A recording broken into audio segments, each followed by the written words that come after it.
With us now is Republican Senator Bill Cassidy. Now, what makes the senator unique, he's a doctor, so obviously there's back and forth on health care and having something in place matters a great deal to him. Senator, good to have you. Hey, thank you for having me, Neil. You know, it's interesting, Senator, the health care issue was a very big issue in the 2018 midterms, and apparently a lot of it went back to the notion that this was a top concern among voters who, because of their concern about it, put Democrats in charge of the House. Are you of the opinion when the president raised this as we're going to come up with our own health care plan that he was deliberately putting the pressure on you guys to have one in place, because you're a long way from that?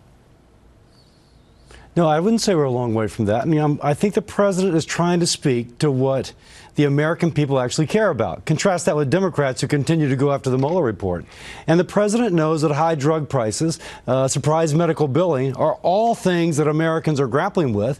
I actually think we have plans. I'm actually a part of some of those plans. And I think he's trying to highlight that. I think that is a good thing. I get a different read from Mitch McConnell, the Senate boss, who seemed to indicate no. So you're saying that the plans would be in place and something that voters could respond to in 2020?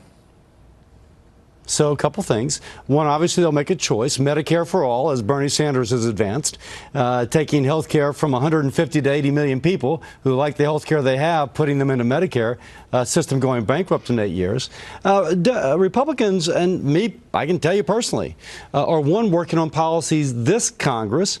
Price transparency, for example. You know the price of an x-ray before you get it as opposed to 6 weeks later. Surprise medical billing. Oh my gosh, I went to an in-network hospital. Look what I'm getting charged. Other things like that. And then setting the stage, if you will, for a plan that I'm personally working on. I call it Children's Health Insurance Plan 2.0, the CHIP Plan 2.0, a fabulously successful bipartisan plan that we build upon to replace those aspects of Obamacare that just are not working. You know, Senator, we've been keeping an eye on what's going on in Newark, New Jersey. Cory Booker, Senator, is going to make it official. A former Newark mayor, before he obviously made it to the United States Senate, is talking about the unevenness of our economy and that not everyone is benefiting. He's advocated higher taxes on the wealthy, saying that the tax cut that you alluded to earlier is not doing the job. Do you get a sense that this is resonating when Democrats, certainly to a man or woman running for president, are making it an issue, that maybe it is? What do you think?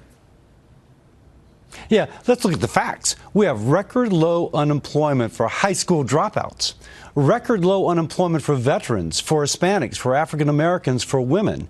The economy is humming. And there's wage growth that is disproportionately among those who are lower income.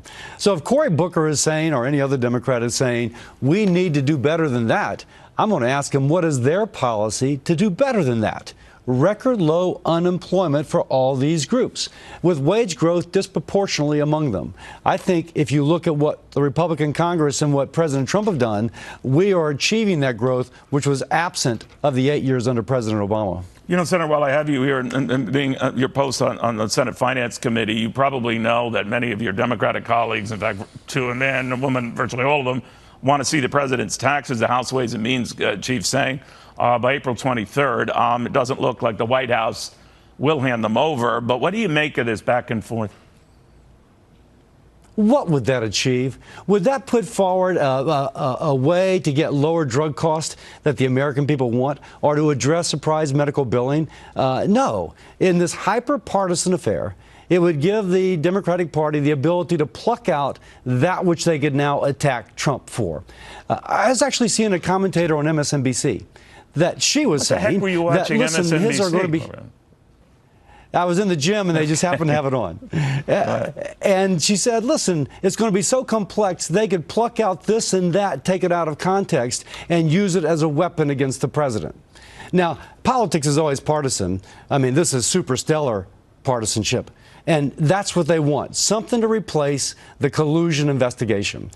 It would not advance infrastructure, would not advance balancing the budget, preserving Medicare and Social Security. They should focus on that. Republicans are. But on the other hand, maybe that's the difference between the parties. Senator, Doctor, good seeing you again. Thank you very, very much.